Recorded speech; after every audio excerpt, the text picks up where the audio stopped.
ఈసారి 2024 ఈ సార్వత్రిక ఎన్నికలు బహుశా ఒక ప్రహసనంలాగా ప్రతిపక్షం వైపు నుంచి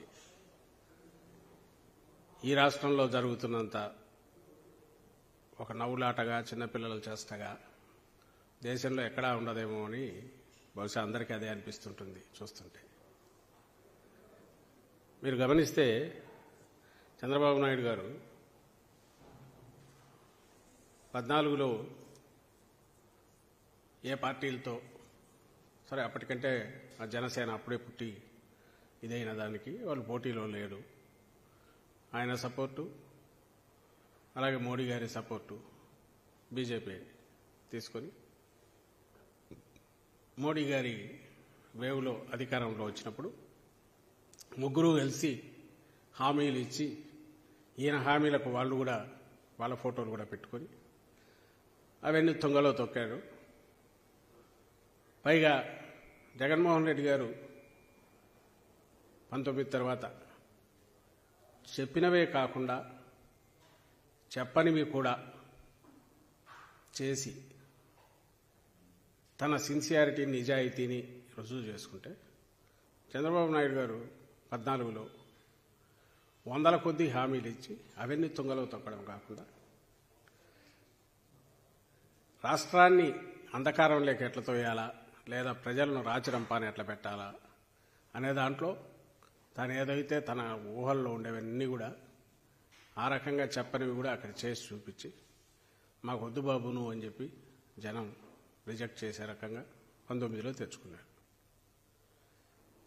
అయితే ఇంతగా ఎందుకు చెప్తున్నా అంటే ఆ రోజు ఇవి చేసినా కనీసం ఆ పార్టీలకు ఒక అట్లీస్ట్ అప్పట్లో బీజేపీకి లేదా అంతకుముందు పొత్తు పెట్టుకున్నప్పుడు కమ్యూనిస్టులకు కానీ వాళ్ళ మానాన వాళ్ళని వదిలాడు. సీట్లు ఏవో ఇస్తే ఆ సీట్లలో వాళ్ళు పోటీ చేసుకునేవాళ్ళు. కానీ ఈసారి విచిత్రం ఏంటంటే ఈసారి విచిత్రము సోకాల్డ్ ఎన్డీఏ కూటమి అని చెప్పుకొని ఎన్డీఏలో తను కూడా చేరినట్టు ఇది ఎన్డీఏ కూటమి వస్తే ఎన్డీఏ ప్రభుత్వమే అంటే బీజేపీ నేషనల్ ఇవన్నీ కూడా వస్తాయని చెప్పి యాక్చువల్లీ ఈయన ప్రాక్టికల్గా ఏం చేస్తున్నాడు అంటే తన వాళ్ళని తీసుకెళ్లి ఆ పేర్ల మీద ఆ పార్టీల్లో టికెట్లు ఇచ్చి టీడీపీ వాళ్ళకి అక్కడ కండువాలు ఇచ్చి వాళ్లకు ఆ పార్టీ టికెట్లు ఇప్పించి పోటీలో దించుతున్నాడు. తాజాగా అదేదో అవుతోంది అంటున్నారు అనపర్తిలో ఇన్ని రోజులు జనసేనకు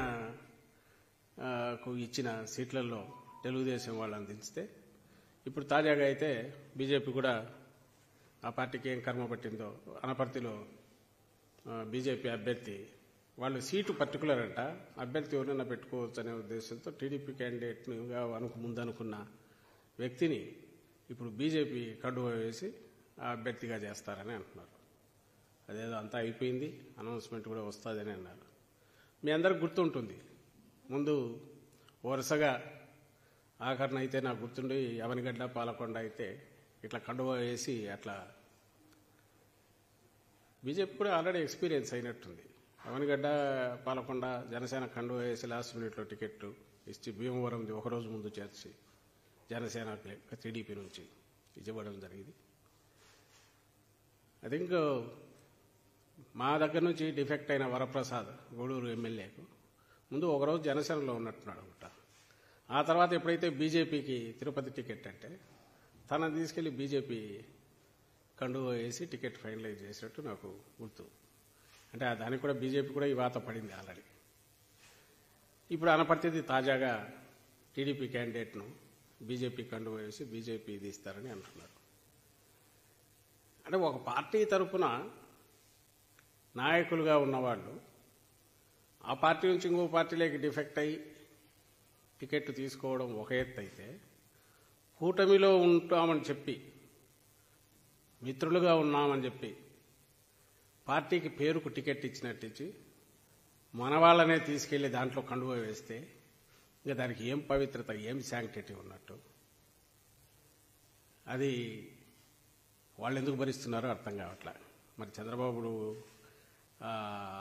ఆకర్షణ శక్తి ఆ మెస్మరిజం ఏముందో తెలియట్లే కానీ ఆ పార్టీ జనసేన అనే పార్టీ ఒక్కసారి అందరూ మర్చిపోవాలని చంద్రబాబు గారు కోరుకుంటున్నా అందరూ గుర్తు చేసుకోవడం అవసరం. పవన్ కళ్యాణ్ గారికి ముఖ్యమంత్రి పదవి కనీసం 2 ఏళ్లు ఇవ్వాలని ఆయన పిలుచుకునే ముద్దుగా జన సైనికులు, వీర మహిళలు వాళ్ళందరి కోరిక అయితే, అలాగే కాపు నాయకులందరి కోరిక అయితే, ఆ 2.5 ఏళ్ళు అది పోయి ఆఖరుకు అందుకు అవసరమైన 40-50 సీట్లు అంటే అవి పక్కకు పోయి ఆఖరికి అవి 24 సీట్లని, ఆ 24 సీట్లు కాస్త మళ్ళీ ఆఖరి 24 అనౌన్స్ చేశారు. దాని ఇంటర్ప్రిటేషన్ కూడా ఇచ్చిన తర్వాత ఎగ్జాక్ట్ బీజేపీ మళ్ళీ వచ్చి ఫైనల్ కూటమి షేప్ తీసుకునే టైంకి అది 21కి పడి 21లో కనీసం 10-12 మంది పైగా, సగం మంది పైగా అసలు ఆ పార్టీలో ఇన్నాళ్ళు లేని వాళ్ళు లేదు, ఒక 3-4, 5 ఆఖరి నిమిషంలో టీడీపీ నుంచి యువతలకు తెచ్చిపెట్టిన వాళ్ళు. అంటే ఎఫెక్టివ్గా జనసేనకు చంద్రబాబు నాయుడు ఇచ్చింది 10 సీట్లు. అంటే పవన్ కళ్యాణ్ గారు ఆయన ఇష్టపూర్వకంగా ఆయన అనుకొని పెట్టుకున్నవి అనుకుంటే 10 ఇచ్చింటారేమో అని అనిపిస్తుంది ఫైనల్ చూస్తుంటే. ఇంకా బీఫామ్స్ ఎవరైనా ఇవ్వకపోతే అవి మారుస్తారేమో. ఏదో తిరుపతి అంటున్నారు, మరి అది ఎంతవరకు, ఒకవేళ ఇప్పుడున్న అభ్యర్థిని మార్చి టీడీపీ అభ్యర్థిని జనసేనలోకి తెచ్చి జనసేనలో వేస్తారని, అది కూడా అయితే ఇంకొకరు యాడ్ అవుతారు. పిఠాపురంలో కూడా పవన్ కళ్యాణ్ తిరగాల్సి ఉంటుందని చెప్పి తీసి వర్మని ఆయనకి ఇస్తే, పవన్ కళ్యాణ్ రాష్ట్రమంతా తిరగాల్సిన బాధ్యత నాకుంది కదా, జగన్మోహన్ రెడ్డి గారి పాలనను మార్చాలా, చంద్రబాబును తీసుకురావాలనే పవిత్ర కర్తవ్యం నాకుంది కదా, నేను రాష్ట్రమంతా తిరగాలి కదా అని పవన్ కళ్యాణ్ గారు అనుకుంటే, అలా అనుకున్నట్టు చంద్రబాబు చేస్తే బహుశా పిఠాపురం కూడా జనసేన తరఫున పెట్టొచ్చాము. ఎవరిని, ఇప్పుడు టీడీపీ నాయకుడుగా టికెట్ కోసం ట్రై చేసిన వ్యక్తిని పెట్టి ఆయన కూడా నుంచి తప్పుకోవచ్చాము. అది ఇప్పుడు బీజేపీ కనిపిస్తుంది. బీజేపీలో కూడా ఆ అభ్యర్థిని అక్కడ ఇప్పుడున్న బీజేపీ అభ్యర్థిని, సీటేమో టెక్నికలీ బీజేపీకి ఉండాలి, అభ్యర్థి మాత్రం టీడీపీ వాడు రావాలి. అది కోరుతున్నది ఎవరు? వార్తలు వస్తున్న దాని ప్రకారం చంద్రబాబు నాయుడు గారు, వదిన గారు ఎవరైతే బీజేపీలో ఉన్నారో, బీజేపీ అధ్యక్షురాలు ఉండడం కాదు, ఆమె రాజమండ్రి నుంచి పోటీ చేస్తారు కాబట్టి ఆమె పార్టీ అభ్యర్థి అయితే, బీజేపీ నాయకుడైతే ఆ నాయకుడి మీద నమ్మకం లేదు కాబట్టి తెలుగుదేశం పార్టీ నుంచి తన మరిది గారికి చెప్పి ఒకరిని తెచ్చేట పెట్టుకొని పైన ఒప్పించుకునే ప్రయత్నం చేస్తారని అంటున్నారు. ఇది ఈ వీళ్ళ తాలూకు ఇప్పుడు ఇక్కడ రాష్ట్రంలో ఎన్డీఏ కూటమి బండారం ఎట్లుందంటే, ఇది ఎప్పుడు వింటుంటాం పంచపాండవులు మంచం కోళ్ళని. పంచపాండవులు ఎంతమంది అంటే, పంచపాండవులు అనేది 5 అనేది ఉంది. తెలియనివాడు ఇప్పుడు పంచపాండవులు అంటే ఎంతమంది అంటే, ఇంకొకడు 3 అంటూ 2 వేలు చూపించినాడు. అట్లా ఆఖరికి వచ్చేసరికి అదేంటంటే, ఈ కూటమి పొత్తు అనేది ఎక్కడో మొదలు పెడితే, ఇది ఏంటి ఆఖరకు దాని స్వరూపం ఏదంటే, చంద్రబాబు నాయుడు గారు ఆయన కోసం ఆయన ఏర్పాటు చేసుకున్న ఒక ఎఫెక్టివ్ సిస్టమ్. ఎందుకు అంటే, ఒక పక్క తన పేరు చెప్తే కాపులు ఓట్లేరు కాబట్టి, ఆ కాపులకు సంబంధించినంత వరకు ఈయన పవన్ కళ్యాణ్ గారు ఒక గట్టి నాయకుడనే నమ్మకం ఆయనకుంది కాబట్టి, పవన్ కళ్యాణ్ గారికి ఉంది కాబట్టి, ఆ సెక్షన్ ఏదన్నా ఓట్లు ఇటు వస్తే చంద్రబాబు నాయుడు నమ్మరు, ఆ మొహాన్ని చూసి ఎవరు ఓట్లేరు కాబట్టి ఆయన ద్వారా అవి మొత్తంగా తెచ్చుకోవాలి. ఇంకో పక్క బీజేపీతో కేసులు ఏమి లేకుండా తన మీద సీరియస్ స్పీకర్ మీద ఉన్న కేసులు పోవాలి. అట్ ది సేమ్ టైం సెంటర్తో తన పనులన్నీ చేయించుకోగలగాలి. వాళ్ళది కాస్త మోడీ గారిది ఏమైనా ఉంటే అది కూడా తనకు రావాలి. కానీ మొత్తం సీట్లన్నీ తన పట్టులో ఉండాలి.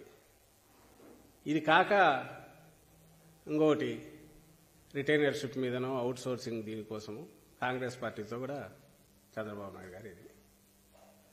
అక్కడ ఒకరే నాయకురాలు, ఆమె మాట్లాడుతుంటారు, తిరుగుతుంటారు. అది పచ్చ మీడియా అదేనా వేస్తుంటుంది.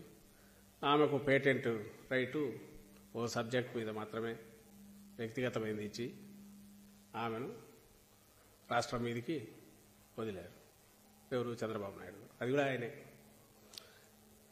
బహుశా ఈయన మహిమ చంద్రబాబు నాయుడు గారి దీన్ని చూస్తే అంటే ఓ పక్క ఇటు బీజేపీతో ఇంకో పక్క కాంగ్రెస్తో అలాగే పవన్ కళ్యాణ్ గారి భుజాల మీద ఎక్కి తన విశ్వరూపం ఆయన చూపిస్తున్నది చూస్తే ఆ మోడీ గారికి ఆయనకు తెలిసినట్లే ఈయన పెట్టుకుంటే అక్కడ నేషనల్ లెవెల్లోనే బీజేపీని కాంగ్రెస్ను కూడా ఓ దగ్గరికి చేర్చగలిగిన సత్తా ఆయనకున్నట్టుంది. మరి ఎందుకు వాడుకోవట్లేదు తెలియదు కానీ. But is it the real process? ఇట్లనా జరగాల్సింది? ఎన్నికలంటే ఇట్లనా జరగాల్సింది? ఇంత అపహాస్యం పాలు కావాలన్నా? బీఫామ్స్ ఇచ్చి ఫైనల్ 25th లాస్ట్ డేట్ అంటే ఇప్పటికీ క్యాండిడేట్లను మార్చుకోవడం, నీ క్యాండిడేట్ నువ్వు మార్చుకోవడం అనేదే ఉండకూడదు. నిజంగా నువ్వు సీరియస్ పొలిటికల్ పార్టీ అయితే ఈవేళకి ఫైనలైజ్ అయ్యిండాలి. సరే, అది నీ ఇష్టం. ఎందుకంటే మీ పార్టీ మీ ఇంటర్నల్ అనుకోవచ్చు. లాస్ట్లో మార్చుకుంటున్నారు రకరకాల వీటితోనే. ఎందుకంటే మా అభ్యర్థులు ఎప్పుడో ఫైనలైజ్ అయిపోయారు. మీరు ఎవరినైతే ఒంటరిగా ఢీగొట్టలేము అనుకుంటున్న జగన్మోహన్ రెడ్డి గారి ఆయన టికెట్లకు సంబంధించినంత వరకు ఫైనలైజ్ అయిపోయింది. చేంజ్ ఏం లేదు. ఎప్పుడో అందరికీ ఇదైపోయి బీఫామ్స్ కూడా అందరికీ వెళ్ళిపోయాయి. మరి నిజంగా నువ్వు చంద్రబాబు నాయుడు గారు ఆయన జగన్మోహన్ రెడ్డి గారిని రీప్లేస్ చేసి రాగలనని అనుకుంటే నీ కన్సెషన్ అక్కడికి నీ కూటమి సోకాళ్ళు కూటమితో పెట్టుకుని ఒకడివి నీకు ఎలాగూ లేదు. ఒకరు దిగి Telugu Desam party versus YSRCP, yes నా హిస్టరీ, నా 40 ఏళ్ల హిస్టరీ ఉంది, నేను ఇంత చేశాను అని చెప్పుకునే ధీమా కానీ సత్తా కానీ చంద్రబాబు నాయుడు లేదు. పోనీ వదిలేద్దాం. పొత్తు పెట్టుకున్నావు, పోనీ ఆ పొత్తు పెట్టుకుని అయినా సరే మీ అందరితో జట్టు కట్టుకొని అప్పుడైనా సరే వచ్చి డి అనాలంటే నీకేంటి కామన్ మినిమం ప్రోగ్రామ్ ఏంటి? నువ్వు ఇస్తున్న హామీలకు బీజేపీ వాళ్ళు ఓకే అంటారా? నేను పవన్ కళ్యాణ్ పేరు ఎందుకనట్లా అంటే ఆయనకే సొంత బాగా అభిప్రాయాలు ఉంటాయని నేను అనుకోను. జనసేనకు బీజేపీ వాళ్ళు ఓకే అంటారా? లేక బీజేపీ వాళ్లకున్న అజెండా అది నువ్వు ఓకే అంటావా? కామన్ మినిమం ప్రోగ్రాం లేకుండా ప్రజలకు మీరు ఏం హామీ ఇస్తారు? కామన్ మినిమం ప్రోగ్రాం లేకుండా ప్రజలు జగన్మోహన్ రెడ్డి గారిని దించాలనా ఉంచాలనా అనే దాని మీద ఎందుకు ఆలోచిస్తారు? నువ్వు ఆల్టర్నేటివ్గా నీ శక్తి ఏదో నువ్వు చెప్పకపోతే నీకెందుకు ఓటు వేయాలి? జగన్మోహన్ రెడ్డి గారికి ఎందుకు వేయకూడదు నువ్వు ఎలాగో చెప్పలేకున్నావు. బూతులు తిట్టడంతో నోటికొచ్చినట్టు తిట్టడము, అసహనం ప్రదర్శించడము, నిరాశ నిస్పృహలన్నీ తన వయసు కూడా మర్చిపోయి అడ్డంగా మాట్లాడడంలో ప్రదర్శించడం తప్ప జగన్మోహన్ రెడ్డి గారికి ఎందుకు వేయవద్దు అనేది చెప్పలేని పరిస్థితి ఒకవైపు. నీకెందుకు వేయాలనో చెప్పలేని పరిస్థితి ఒకటి. మరి నువ్వు 2 పార్టీలతో పొత్తు పెట్టుకొని దిగుతున్నావు. అలాంటప్పుడు నువ్వు 3 పార్టీల తరఫున నువ్వు రిప్రజెంట్ చేస్తుంటే కామన్ మినిమం ప్రోగ్రాం ఉందంటే అది కూడా లేదు. ఇది ఈరోజు రాష్ట్రంలో ఫైనల్ అయిపోయి ఇంకా 25వ తేదీకి నామినేషన్లు కూడా అయిపోయిన తర్వాత ఈ నెక్స్ట్ 3 వీక్స్లో జరగబోయే ప్రచారం ఇదే. ఫైనల్గా ప్రజలు తమ తీర్పు ఇచ్చే దీనికి వచ్చినప్పుడు కళ్ల ముందు సాక్షాత్కరిస్తున్న పరిస్థితి. దీంట్లో ఈ తెలుగుదేశం పార్టీ రాష్ట్రాన్నిలో పాలన కట్లుంచి ఈవెన్ ఒక రాజకీయ పక్షంగా కూడా తన అర్హత కోల్పోయింది అనడానికి 1,00,000 రీజన్స్ మేము చెప్తూనే ఉన్నాం ఫస్ట్ నుంచి. ఎక్కడ నేను ఇంతకుముందు అన్న వాటితో పాటు ఒక సొంత ఇది లేదు. ఈ పార్టీకి ఎందుకు వేయాలంటే దానికి రంగు రుచి వాసన ఏం తెలియట్లేదు. ఎక్సెప్ట్ చంద్రబాబు నాయుడు అధికారం లేక అర్జెంటుగా వచ్చి కూర్చోవాలా, అందుకు అందరూ ఏకమై ఆయన అందుకే ఏది మాట్లాడినా మీ బాధ్యత అంటాడు.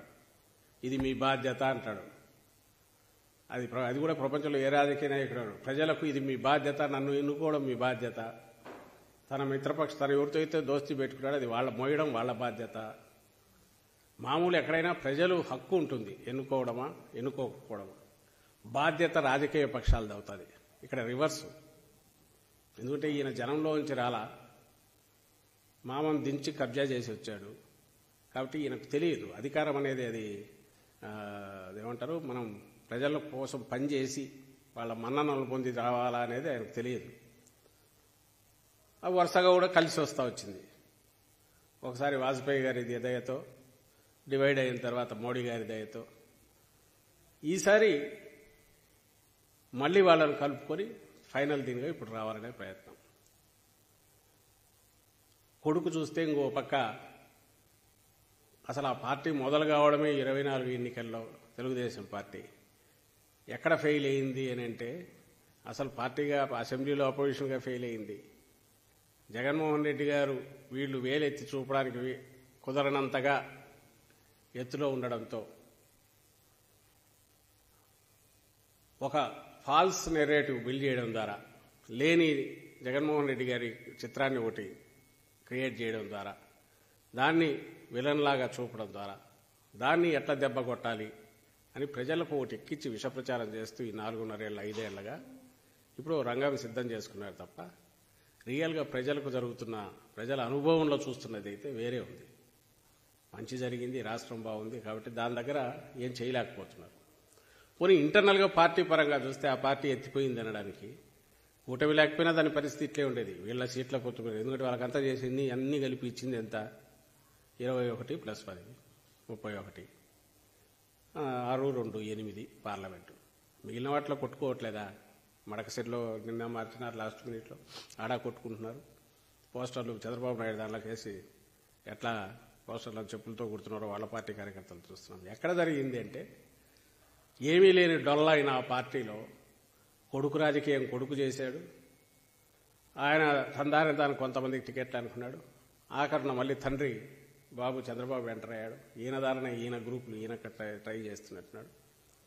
మూడోది పొత్తు పెట్టుకుని వాళ్లతో జరగడంలో మొత్తం మీద తెలుగుదేశం పార్టీ యాజ్ సచ్ కానీ కూటమి యాజ్ సచ్ మొత్తంగా చూస్తే కూడా కంప్లీట్గా కుక్కలు ఇచ్చిన విస్తర్లాగా ఉంటుంది. ఎట్లా ఉండాలనో అట్లా ఉంది, ఎట్లా ఉంటుందని మేము చెప్పామో అట్లుంది.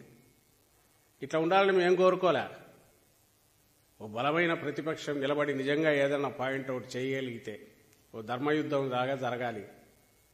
ఎందుకంటే ఈ వైపు ఆత్మవిశ్వాసంతో ఎందుకున్నామంటే, మా ప్రభుత్వం పూర్తి అన్ని పనులు ప్రజలకు కావాల్సినవి చేసింది, ప్రజలకు కావాల్సిన ప్రభుత్వం ఎట్లుండాలనేది చూపించినాం కాబట్టి పూర్తి ఆత్మవిశ్వాసంతో ఉన్నాం. ప్రజల అభిమానం కూడా రోజు రోజుకి అది పెరుగుతోంది, అది కనపడుతుంది.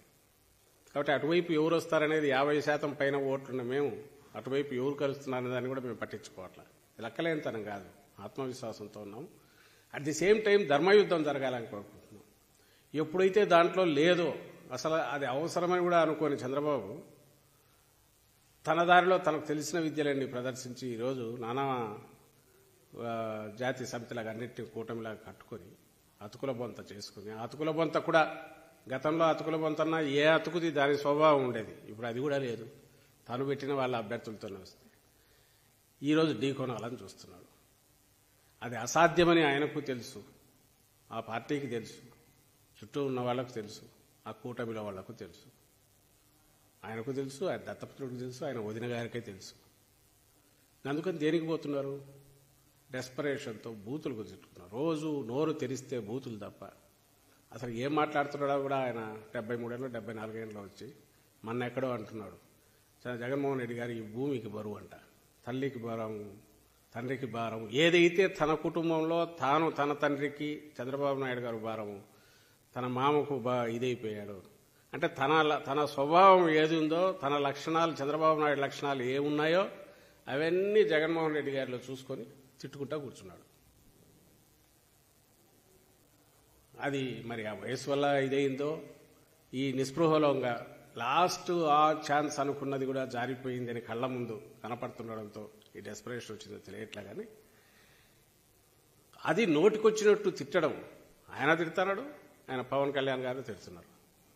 ఏదో తిట్ల మీద వీళ్లకు పేటెంట్ ఉన్నట్టు, అంటే తిట్టడం వీళ్లకు మాత్రమే హక్కు ఇచ్చినట్టు. మాకు వాటి మీద లేదు. ఎందుకంటే మేము చెప్పాల్సింది వేరే చాలా ఉంది, చెప్పడానికి చాలా ఉంది, మా కార్యక్రమాలు ఉన్నాయి. అలాగే ఈ ప్రభుత్వం కొనసాగడం ఎందుకు అవసరమో చెప్పాల్సింది. అలాగే అటువైపు వాళ్ళల్లో లోపాలు ఎత్తి చూపే ఉన్నాయి. మేము అవి చేసుకుంటున్నాం. 14-19 మధ్య ఒకసారి గుర్తు తెచ్చుకోవాలి, ప్రజలకు గుర్తు చేస్తున్నాం. మా ప్రభుత్వం 19-24 మధ్య ఇంతవరకు ఎట్లుంది, ఇది కొనసాగాల్సిన అవసరం ఎక్స్ప్లెయిన్ చేసుకుంటున్నాం. నువ్వేమో ఆ పని చేయలేవు. ఈ రోజుకు మీరు గమనించండి, రాష్ట్రంలో మా వాళ్ళు వైఎస్ఆర్ కాంగ్రెస్ పార్టీ అభ్యర్థులు కానీ పార్టీ కార్యకర్తలు కానీ కనీసం 2-3 సార్లు ఇప్పటికి గడప గడపకు, బహుశా రూలింగ్ పార్టీ అభ్యర్థులు కానీ నాయకులు కానీ చొరవగా పోలేరు. ఎందుకంటే ఎక్కడో చోట ఇవి ఉంటాయేమో, జనం అడిగే వాటికి చెప్పలేమో అని.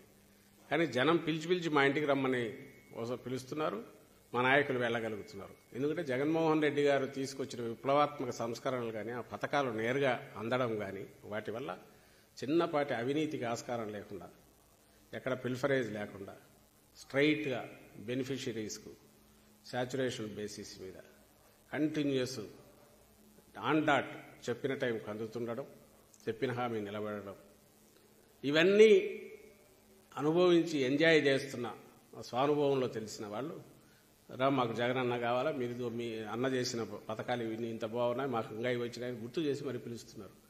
రూలింగ్ పార్టీలో ఇంత ఆదరణ రావడం, ఇంత పాజిటివ్ ఇది ఉండడం అనేది బహుశా అరుదుగా ఉంటుంది. అది ఇక్కడ బాగా కనిపిస్తుంది. వేరే తెలుగుదేశం పార్టీ నాయకులు కానీ వాళ్ళు కానీ ఎన్నిసార్లు డోర్ టు డోర్ పోయారు చెప్పమనండి. రూలింగ్లో ఉన్నప్పుడు ఎప్పుడు పోలేకపోయారు, పైపైన అట్లా టచ్ చేసి వచ్చేవాళ్ళు. ఇప్పుడు కూడా పోలేకున్నారు. అపోజిషన్లో ఉండేవాళ్ళు పోగలగాల, ఎందుకు పోలేకున్నారంటే చెప్పడానికి ఏం లేదు. పోతే ఆ చంద్రముఖి దీంట్లో గుర్తొచ్చినట్టుగా 14-19 మధ్య రోజులు గుర్తొస్తాయి. అవి గుర్తొస్తాయి.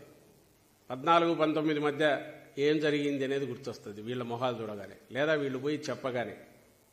ఏం చెప్తారు? చంద్రన్న కానుక ఇచ్చిన మరోజని చెప్తారా, అన్న క్యాంటీన్ అని చెప్తారా, లేక రుణమాఫీ, రైతుల రుణమాఫీ పూర్తిగా చేశామని చెప్పగలరా, లేదా డ్వాక్రా రుణాల మాఫీ మేము చేసినామని చెప్పగలరా? ఏమి చెప్పలేరు. ఎప్పుడైతే ఏమి చెప్పలేరో, వాళ్ళు అడిగే మాటలకు సమాధానాలు, ప్రశ్నలకు సమాధానాలు లేవో, అది అవాయిడ్ చేస్తున్నారు. మరి ఎక్కడ ఉంటున్నారంటే ఏదో ఇట్లా మీటింగ్లు పెట్టుకుని బయట తిట్టడం, దానికి ఎక్కడైనా రియాక్ట్ అయితే నాలుగు చేరేస్తాం, డొక్క చేస్తాం, డోలు కడతాం అనడం. ఇది కాక ఎలక్షన్ కమిషన్ మీద విపరీతమైన ప్రెజర్ పెట్టడం. ఈ దారులు తప్ప నువ్వు నిఖార్సాయిన రాజకీయ పక్షమైతే, ప్రజలతో నిజంగా నీకు సంబంధం ఉంటే, ప్రజల కోసం పనిచేస్తుంటే, ప్రజల దగ్గరికి వెళ్ళి ప్రజలకు ఏం కావాలని అడుగు, ప్రజలకు నువ్వేం చేశావో చెప్పు. ఈరోజు కూడా చేయలేకున్నాను. ఈ డెస్పరేషన్ నుంచి డబ్బులు కుమ్మరిస్తున్నారు. ఏం జరుగుతోందో కూడా మీరు గమనిస్తున్నారు. అక్కడ ఇప్పుడు ఎన్ఆర్ఐస్ మందలుగా దిగుతున్నారంట. నిన్న ఓ వీడియో మా నాయకుడు కూడా ప్రదర్శించి చెప్పినట్టున్నారు, హఫీజ్ ఖాన్ ఎమ్మెల్యే గారు. అది బయటికి వైరల్ అవుతుంటే వచ్చింది. ఎన్ఆర్ఐ మీటింగ్ ఏదో వాళ్ళు జరుపుకున్నట్టున్నారు తెలుగుదేశం పార్టీ వాళ్ళు.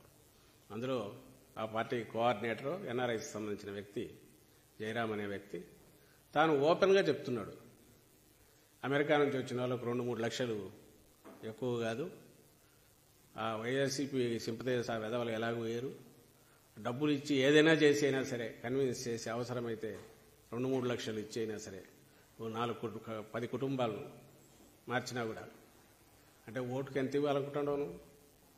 4,000, 5,000, 10,000 అయినా సరే వీరంతా మీరు చేయండి, మన తెలుగుదేశం పార్టీని అధికారంలోకి తెచ్చుకోవాలని ఓపెన్గా పిలిపిస్తున్నారు.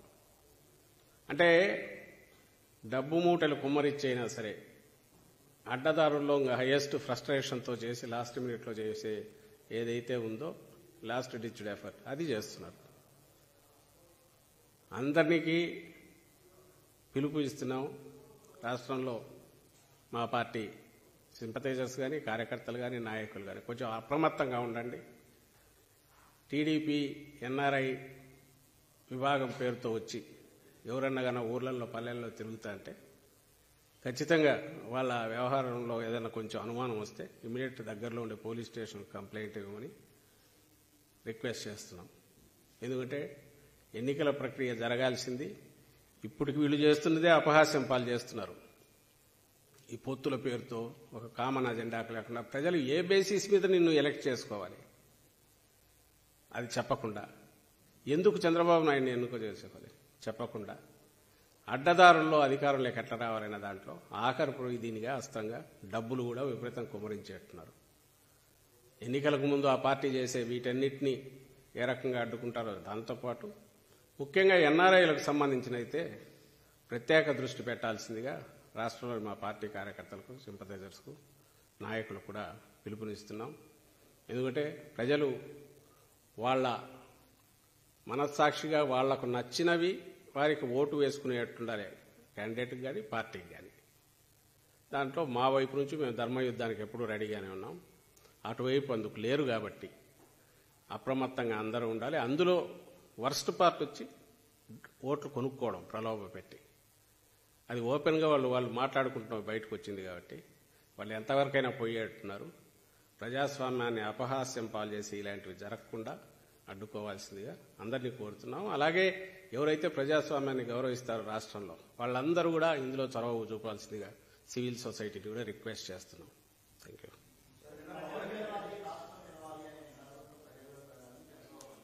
ఏది అదే నేను అంటున్నా, ప్రజలు గెలవాలి, కరెక్టే.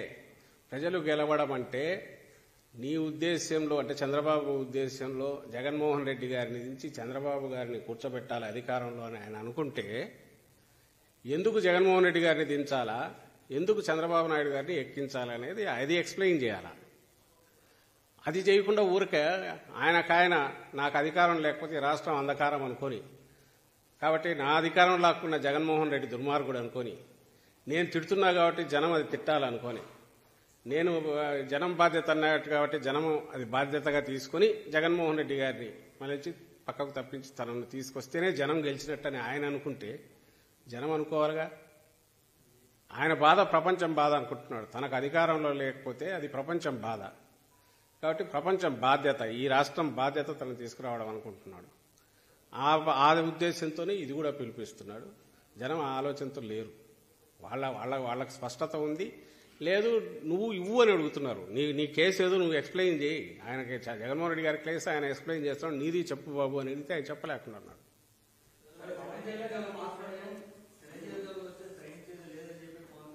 ఏదండి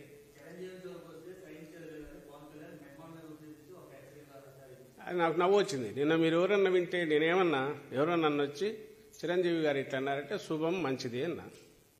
నేనేమన్నా శుభం మంచిది, ఇప్పుడు ఉన్న వాళ్ళకి తోడు ఇంకొకరు ఆయన కానీ ఇంకొకరు కానీ జాయిన్ అయినా నష్టం లేదు. మాకు కావాల్సిన పిక్చర్ క్లారిటీ మరింత వస్తుంది, కన్ఫ్యూజన్ ఉండదు. మా వరకు మేము కాన్ఫిడెంట్గా ఒకరం ఉన్నాము. అటువైపు ఇట్లాంటి రకరకాల ఆలోచనలు ఉండే వాళ్ళను ఫిగరేటివ్గా నేను పోల్చిన. దుష్ట ఆలోచనలు ఉండే వాళ్లతో వీళ్ళందరూ చేరుతున్నారు కాబట్టి చంద్రబాబు నాయుడు లాంటి వాడితో ఎందుకు ఆయన దుష్ట ఆలోచనలు, ఆయనకున్న కుట్ర బుద్ధి లేదా ఆయన గత చరిత్ర వీటి గురించి నేను పోతే అది గంటలు పోతుంది, దానికి పోవట్లేదు, అది అందరికీ తెలుసు. నేను ఇంతకుముందు అన్నదంటూ కూడా ఉంది. ఆయనకు అధికారంలోకి రావడం తప్ప అది పవన్ కళ్యాణ్ బాధ్యత, చిరంజీవి బాధ్యత, మోడీ బాధ్యత, పురంధేశ్వరి బాధ్యత అని ఆయన అనుకుంటుంటాడు.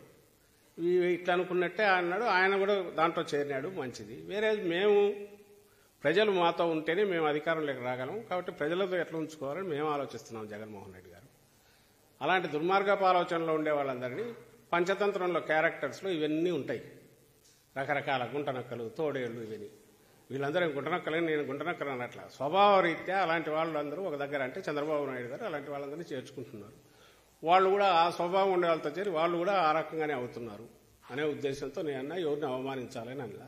ముందు అన్నది కరెక్టు.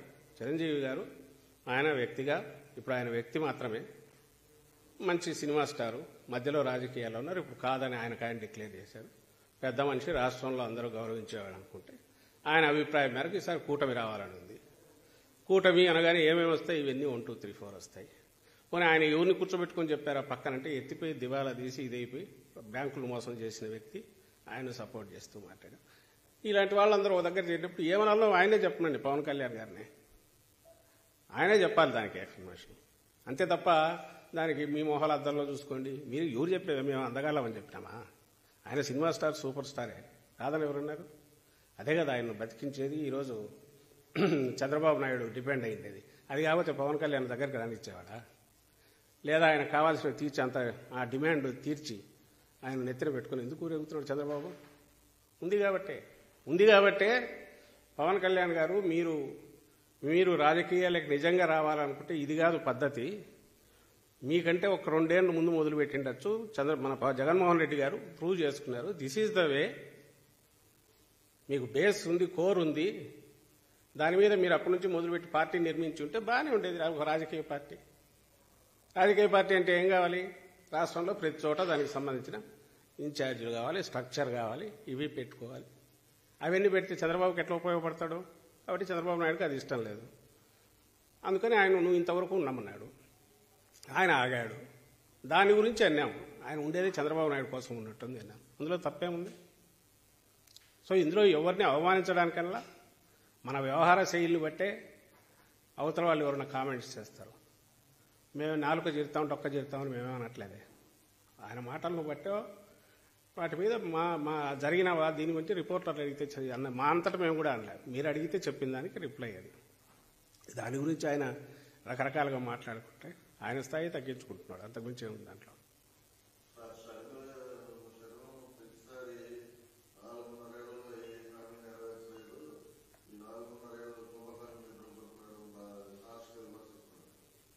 చెప్పాను కదా ఇంతకుముందు, కాంగ్రెస్ పార్టీ ఇక్కడ ఉండేది ఏకైక వ్యక్తిగా, అందుకు మాత్రమే ఆయన లీజుకు తీసుకున్నట్టు అనిపిస్తుంది చంద్రబాబు నాయుడు. ఒక వ్యక్తిని ఆమెను మాత్రమే ఇచ్చి ఆమె కూడా ఒక బాధ్యత పెట్టి ఆ బాధ్యత మాత్రమే పూర్తి చేయమన్నట్టుంది. అందులో ఏంటి? కుటుంబానికి సంబంధించి కానీ వివేకానంద రెడ్డి గారి మర్డర్ కానీ అది మాత్రమే అజెండా రాష్ట్రం ముందు పెట్టమని. సో ఆమెను ఆ పనికి మాత్రమే ఆయన ఉపయోగించుకుంటున్నాడు. ఆ కాంగ్రెస్ పార్టీ కూడా ఆమెను దానికే వినియోగించి అలౌ చేసినట్టుంది. అది విచిత్రంగా ఉంది. ఇక్కడ లేదు కాంగ్రెస్ పార్టీ కాబట్టి ఖాళీగా ఉన్న బిల్డింగ్ కాబట్టి రెంట్కి టూలెట్కి ఇచ్చినట్టున్నారు. ఈయన చంద్రబాబు నాయుడు వాడుకుంటున్నాడు. ఆ అజెండా ఆమె పూర్తి చేస్తుంది. ఆ చిలక పలుకుల్లాగా ఆయన ఏం చెప్తాడో అవే మాట్లాడుతుంది. 4.5 ఏళ్ళుగా ఏం జరగట్లేదు కాబట్టి ఇది ఏం జరిగింది ఏం జరగట్లేదని ఆమె స్టడీ చేయలే. రాత్రి 12 మొదలు పెట్టారు. అంతకుముందు రోజు వరకు తెలంగాణలో ఉన్నారు. తెలంగాణలోనే నా జీవితం అక్కడే ఉంటారని ఆ రోజు అన్నారు.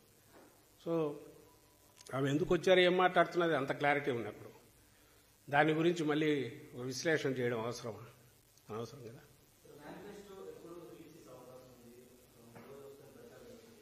వస్తుందనుకుంటా 2-3 డేస్లో 2-3 డేస్ 3-4 రోజుల్లో ఉండొచ్చు.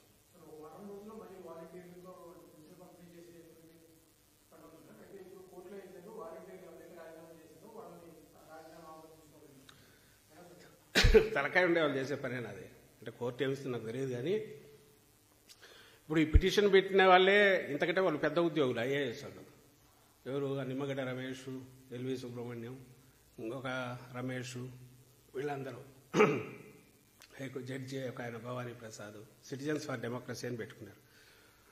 నువ్వు చీఫ్ సెక్రటరీగా చేసినోడే ఉద్యోగం అయిపోయిన మరుసటి రోజు నుంచి యూ కెన్ డూ ఎనీథింగ్. అంటే పారితోషికం మీద ఉండే వాలంటీర్, స్వచ్ఛంద వరకు పేరులోనే వాలంటీర్ అనేది, అతను రాజీనామా చేసినాక అతను సిటిజన్ ఆఫ్ ఇండియా, మామూలు నార్మల్ సిటిజన్, అతనికి రైట్స్ లేకుండా ఎట్లుంటాయి? అది నిలబడుతుంది ఎక్కడన్నా?